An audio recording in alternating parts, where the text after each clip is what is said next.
Okay, kumusta kayong lahat? Dito pa rin tayo sa ating chamber na double chamber na 5 inches ang taas. Ngayon naman ang susubo ko ay yung super undersized na nozzle. So ito ay isang coupling at saka isang union patente. Ang total height na ito napakababa, 1.5 inches. 1.5 inches lang. So, ibig sabihin, ganyan lang siya kalalim, kababa. So, ang iaahon pa niya ay 3.5 inches mula sa ating chamber. Tingnan natin kung gagana. Kinakailangan talaga mag-experiment. So, kung mapapansin nyo, napakababa ng ating nozzle yan. Ito ay 1.5, 1 media, pulgada. Itong ating chamber naman ay 5 inches. So, yun ang kanyang labanan ngayon. 5 inches versus 1.5 inches na nozzle. So, yan lang ang kanyang design. Titignan natin ang magiging performance nito.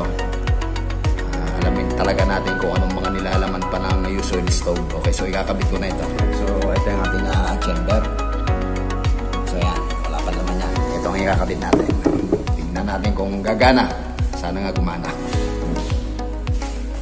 Masyadong malalim kaya di ko abot. Gamit tayo ng pliers.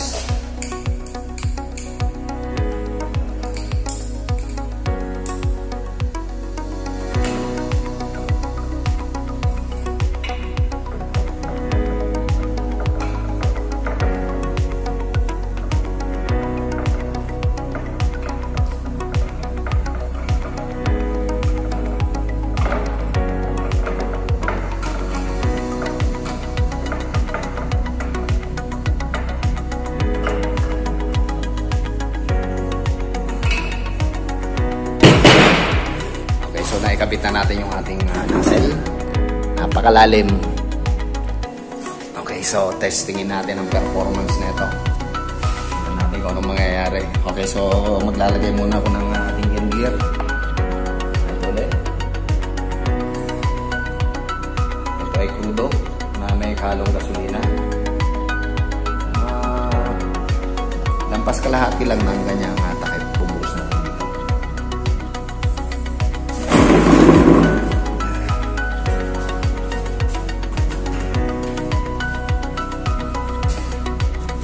Sindihan na natin. Okay, sinasadya kong basahin talaga yung gilid ng ating kwan para pag nagsindi ako, doon na lang ako magsisindi. This time, huwag na tayo mag-preheat. Buksan na natin kaagad ang ating blower. Ilagay lang muna natin siya sa number 1.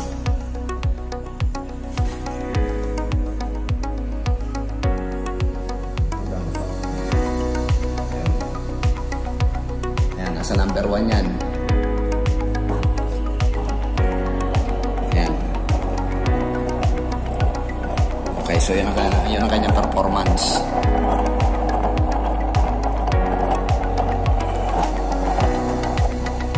Ang sinusunog pa lang yan yung ating yung nilagay natin na kindler na gasolina at saka yung ating crudo.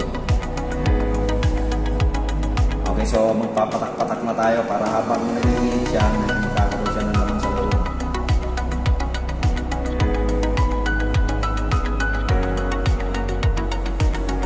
Tingnan natin ang performance na itong ating undersize na nozzle.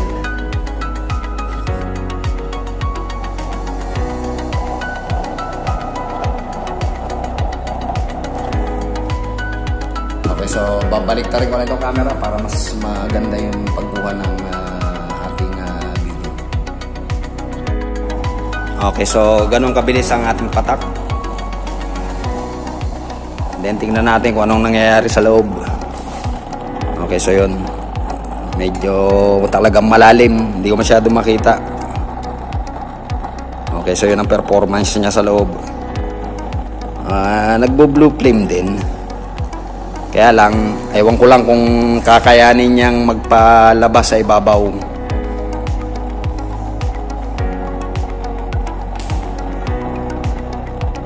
napakalalim ng ating nozzle. Okay, so medyo taasan natin kasi parang mahina ang ating kuan. Para mapataas natin yung ating apoy, tingnan natin. Ilagay muna natin sa number 2. Yan, number 2 ang setting.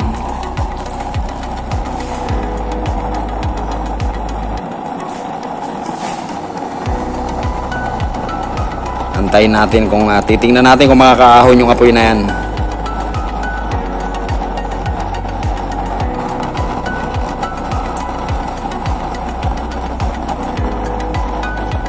Okay, so lalayo ko lang tong ating camera at medyo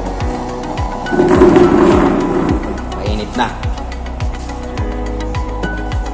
Okay, pwesto natin dito. Tingnan natin kung makakaahon yung apoy na yan. Ayan. Ayan, unti-unti nang unti-unti nang umaahon yung ating apoy. Para kitang-kita yung patak.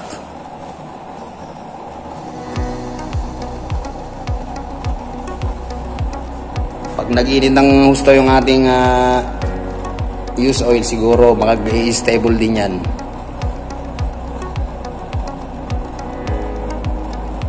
Nagbi-visible na yung ating apoy na nakakaahon. Antayin pa natin ng kaunti.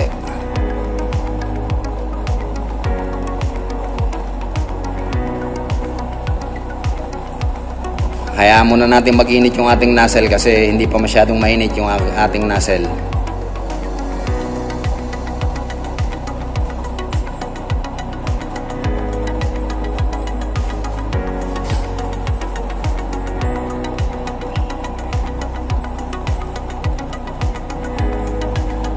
May naaninag akong blue flame mula sa lugar na to eh.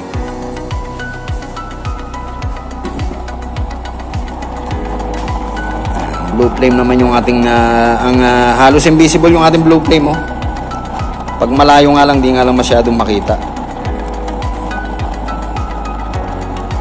Ayan na, unti-unti nang umaahon.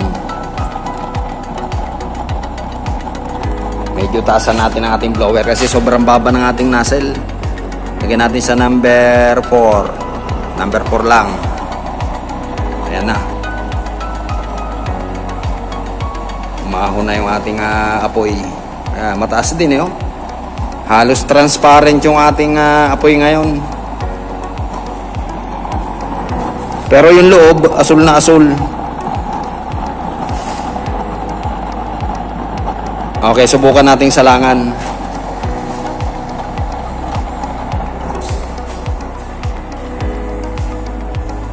Tignan natin ang performance ng apoy niya kapag merong nakasalang.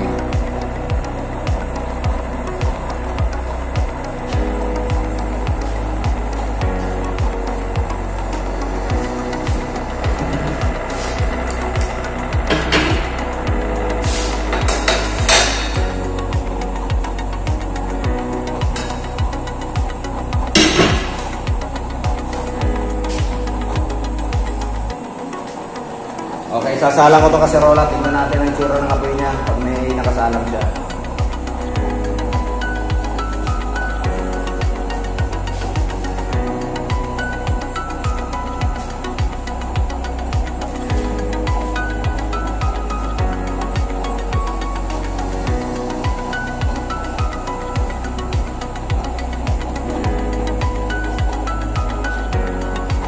Okay, so tingnan natin yung kanyang performance.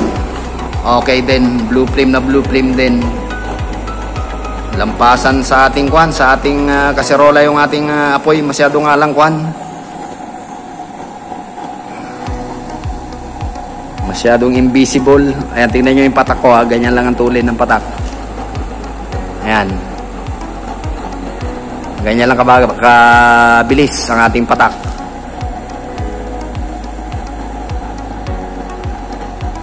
Okay din, pwede rin ang ating nozzle na kwan na super undersize. Biruin nyo, 1.5 inches lang yan o 1.5 inches lang ang ating nozzle, pero ganyan ang performance niya.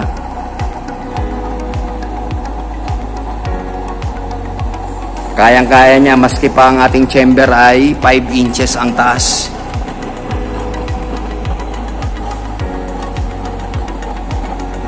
Parang maganda itong nozzle na ito. Nasa number 4 pa lang yan eh. Lagyan natin sa kalahati. Number 5. Yan, number 5. Malakas na. Yan, ayos. Kaya lang, parang naaabot na yung ating kwan. Abot yung ating handle. Hindi po pwede. Kinakailangan bawasan yung power. Oh. Masusunog yung ating handle. Kaya kinakailangan ding babaan ito. Saka na lang tayo maglalakas kapag mayroon na akong malaking kaldero o malaking kawali. For the meantime, ilagay lang muna natin siya sa dulo na. Subukan natin sa number 1. Ayan, dulo ng number 1. Dulo lang ng number 1 yan ha. Nakikita nyo ang performance niya. Ayan o. Tapos yung tuli ng patak, ganun lang. Ayan o. Subukan natin kung kaya pa na itong pahinaan. Ilagay natin sa minimum. Kasi itong chamber na to gumagana yan maski nasa minimum lang yung kanyang kwan. Yan, nasa may minimum lang talaga yan. Buhay pa rin siya. Kaya lang wala nang katunog-tunog yung ating blower. Blue flame na blue flame ang output natin, no. Ganyan lang kabagal ang ating patak. Oh. Ngayon lang ako nakapag-produce ng ganitong chamber na napakatipid, napakalakas. Nasa minimum lang ang setting. Kasi simula lang ng number 1 yan ha. Pero kaya niya mag-produce ng magandang klaseng apoy. Okay. Parang boring naman kapag walang tunog yung ating blower. Ilagay natin sa dulo ng number 1. Ayan, dulo lang ng number 1 yan. Tingnan nyo ang performance niya. Talagang solve na solve kayo rito.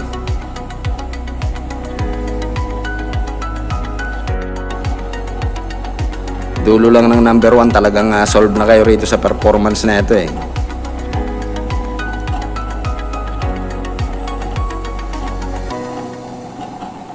Medyo hinaan natin ng konti at medyo kuan. Yan. Parang masyado pa malakas pa ngayon dulo ng number 1 eh.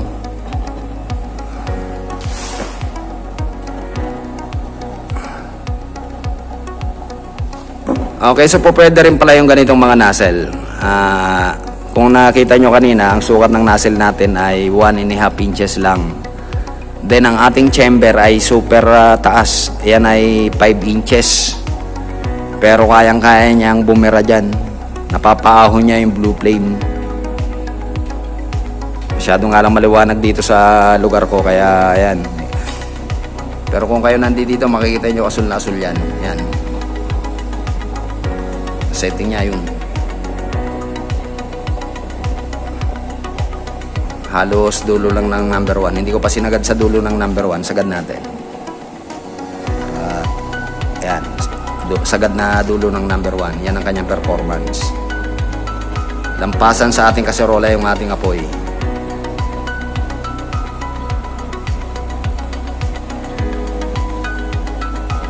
Ibig sabihin talagang napakatipid ng kuwan na ito, ng kalan na ito.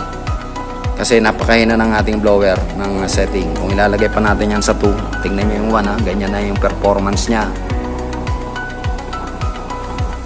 Number 1 pa lang yan, yan. Kung ilalagay pa natin sa 2, dulo ng 2, yan, medyo nag-iingay na yung ating blower. May naririnig na tayong tunog sa ating blower. Medyo invisible ang ating kwan. Ang ating medyo transparent na bluish ang ating apoy. Pero napakalakas, halos maabot yung ating kwan, yung ating handle. Kaya hindi ko ay ina-advise na hindi ko pwedeng lakasan pa dyan kasi ayun, halos maabot na nga eh. So ibabalik ko na lang dito sa number 1. Baka hindi ko na mahawakan mamaya yan. Tama na yan dyan. Okay naman ang performance, sakop naman lahat eh, oh. Sakop naman lahat yung apoy eh.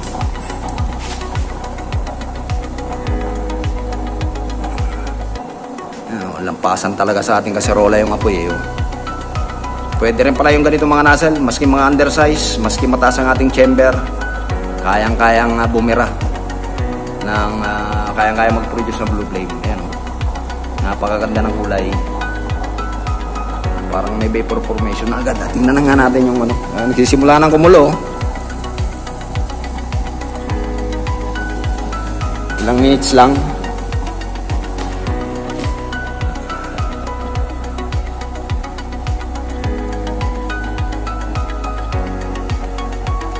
Okay, so ito ngayon ang nozzle na ipoproduce ko ng medyo kwan. Kasi kahit na maliit ang ating nozzle, kayang-kaya ng kahit na malilit ang ating nozzle, kaya niyang bumira maski mataas ang ating chamber. So ang chamber natin, biruin nyo, 3.5 halos ang tinaas niya. Ang inaahon ng apoy mula sa ating flooring, mula sa ating nozzle. Kasi ang nozzle natin ay 1.5 inches. Tapos ang ating chamber naman ay 5 inches. So ibig sabihin, mas mataas ang ating chamber ng 3.5 inches. Kaya napakababa ng ating nozzle. Super undersized nozzle nga eh. Na kung napapansin nyo, ayan, ganyan lang ang patak nyan.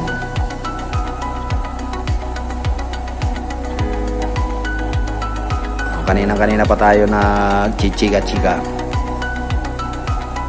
At ang maganda pa sa chamber na ito, kahit kakonti lang yung laman ng ating chamber, or halos wala nga laman yung ating chamber, basta ang inaasahan lang niya yung bumabagsak na langis, okay na siya. Okay, silipin natin, parang kumukulo na eh. Pero yun, nakapagpakulo agad tayo. Sandaling oras lang, sandaling minutes lang, ilang minuto lang. Ngayon kung ito todo pa natin yan, kaya sandali lang kasi masusunog yung ating kuwan eh. Yung ating handle, lagay natin sa maximum. Balik lang natin ng kaunti. Ayan ang performance. Nagwawala yung apoy. Biglang mawawala yung kaserola na yan. Kaya lang abot na yung ating lampas na talaga. Mawawala yung ating kaserola. Masusunog yung ating handle talaga. Kaya hindi pwede. Hihinaan ko na lang talaga. Tingnan muna natin yung kulo. Binamatay na naman yung aking kuwan. Tingnan muna natin ang kulo pagka naka-maximum. Nakita nyo yun, tatalunan yung tubig.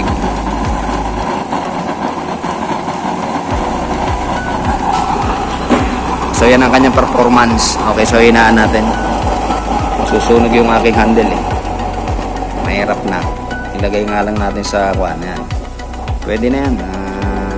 Kalahati lang na number 1. Malakas pa nga eh. Malakas pa nga yung kalahati ng number 1. Lagyan na lang natin sa talagang number 1 talaga. Sa simula ng number 1. Yan, simula lang ng number 1 yan. Kumbaga sa nasa dulo lang ng minimum yan. Napakalakas na ng birada, oh. Asul na asul yung ating output.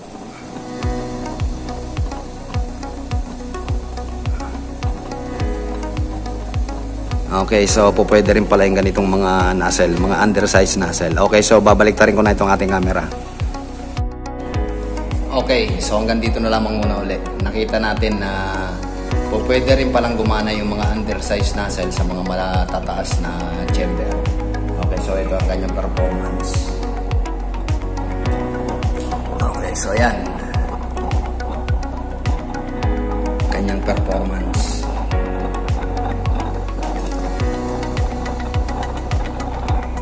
Ito ay chamber na 5 inches. Tapos ang ating nozzle ay napakababa. 1.5 inches. Okay, so ang ating chamber ay 5 inches. So ang diferensya nila ay 3.5 inches. Okay, so pang heavy duty rin ang kanyang output. Ang setting niya ay nandiyan lang sa minimum. Okay, kung itataas pa natin, taas natin ng konti, lagyan natin sa number 1. Okay, so yan ang magiging performance niya. Blue flame na blue flame din. Malakas din ang birada nito. Okay, so hanggang dito na lamang muna ulit. Okay, so sana may napulot kayong idea na po pwede palang gamitin ang mga undersized nozzle sa matataas na chamber.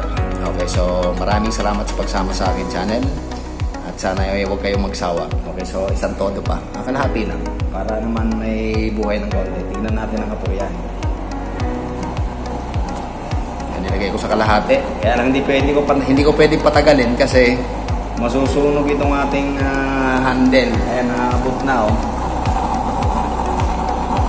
Halos pumabot na yung ating yung ating apoy sa ating handle. Kaya hindi po pwede. So ilalagay ko lang sa number 1. Okay na yan. Super lakas ang aking undersized nozzle. Okay, so maraming salamat sa pagsama. So sana may maisip na naman tayo mga bago. Okay, so thank you so much sa mga bagong subscribers. At shout out sa mga gumagawa ng mga kalandyan. Tsaka maraming salamat ulit sa mga pagpindot ninyo sa pag-subscribe. Malaking tulong po sa aming mga gumagawa sa mga gumagawa ng kalan. Thank you so much.